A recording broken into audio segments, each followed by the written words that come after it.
Welcome to Varsity. I'm Ryan Aber, joined by Scott Wright. We're here to talk about the Class 6A and 5A playoffs. Scott, in 6A, the more things change, the more they stay the same. Jenks Union in one semifinal, Broken Arrow Owasso, in another semifinal. Let's start with that one. Two teams that are battling to break through the stranglehold came up with big wins, obviously, last week, but especially Owasso fighting through 4 overtimes to beat Midwest City. Yeah, it's business as usual for Owasso. They're going on a little streak of a lot of overtime wins here in the playoffs here the last couple of years. So that's a team that's obviously battle tested. The interesting thing about this side of the bracket is that both of these teams have wins over the teams on the other side, Jenks and Union. They were the two teams to step up and knock down the Giants during the regular season. So a really intriguing game. I'm leaning a little toward Broken Arrow at this point. I think that they've got the balance that they need to pull this one off this week and get to the title game. Yeah, I'm going to pick Broken Arrow in this one as well. Just they won the regular season battle between these teams. Broken Arrow has shown some unevenness during the regular season, haven't played up to their potential at times. If that happens, Owasso could come back and get them. But Broken Arrow is the more talented team in this matchup. The other one, Jenks and Union, this is a matchup we're used to seeing in the championship game. It's going to be played in the semis because of some of those trip-ups that they had in the regular season. Semis in Stillwater at Stillwater High School, a different setting. Why is this game different than the regular season when Union blew out the Trojans? Well, I definitely think it'd be a closer game this time because Jenks does have Alex Ross back in the backfield at full strength now. I think that he was still a little gimpy on that ankle when they played in week 2, that ankle injury that he suffered during the preseason.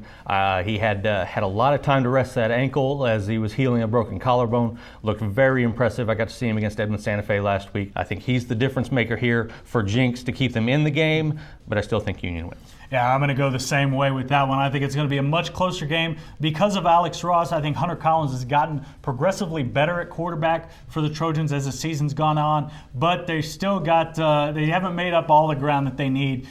Union is going to come out on top, advance to yet another championship game.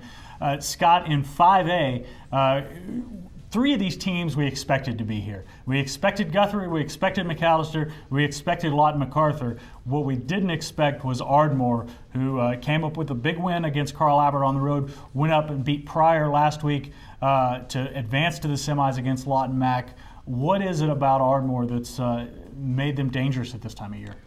Well, obviously tradition means a lot down there. I don't necessarily believe that tradition actually impacts the games that's being played, but it does give you some confidence, and I think that they're playing really confident football right now. Going in and winning at Carl Albert will certainly do that for you. I think that's going to be the key, walking on the field with a Lawton MacArthur team that's very physically imposing, a lot of big guys over there, very athletic team. I think that confidence is going to be what keeps them in this game. I picked Lawton MacArthur to win it all from the beginning, whether Guthrie was in or not. I'm sticking with that. I think that Darius Graham and those guys are able to get it done. But still, I think a close game there in Yukon on Saturday. Yeah, I think 4 weeks ago I would have picked this game to be a blowout, but Ardmore continues to get better. They played probably one of, if not the toughest regular seasons in 5A, came through with some close losses that didn't help them in the win-loss category, didn't help them in the seeding battle, but it helped them develop confidence that they used to knock off teams the last couple weeks. I still think Lawton MacArthur comes out on top, but I think it's going to be a really tight game. Scott, the other one, Guthrie, McAllister, 2 undefeated teams, and with 2 different offenses. McAllister obviously throws the ball all over the place. Guthrie's offense is a little bit different. What are you looking for in this one? I'm curious to see what that McAllister offense is able to do. I saw these guys 2 years ago in a semifinal, a quarterfinal at El Reno, and was very impressed, and especially when you look down at all the sophomores that were playing on that team, including Tony Kiefer at quarterback. A very impressive game. El Reno was able to pull it out and get onto the semis that year, but I came away thinking over the next couple of years, this McAllister team is going to be really good. Guthrie has obviously come through a lot this playoffs since week 10 and everything that's gone down with them. and they're definitely not opposed to adversity. But I think that McAllister is going to be the team that pulls this one off this week. And I'm going to go with McAllister as well. I think the key is going to be McAllister's offensive line. If they can keep the Guthrie front seven off of Tony Kiefer and give him time to work, I think McAllister is going to be really successful in the offense. I think Guthrie has got to force a lot of turnovers in order to win this game, just like they did against Carl Albert. They're capable of it, but I look for McAllister to advance.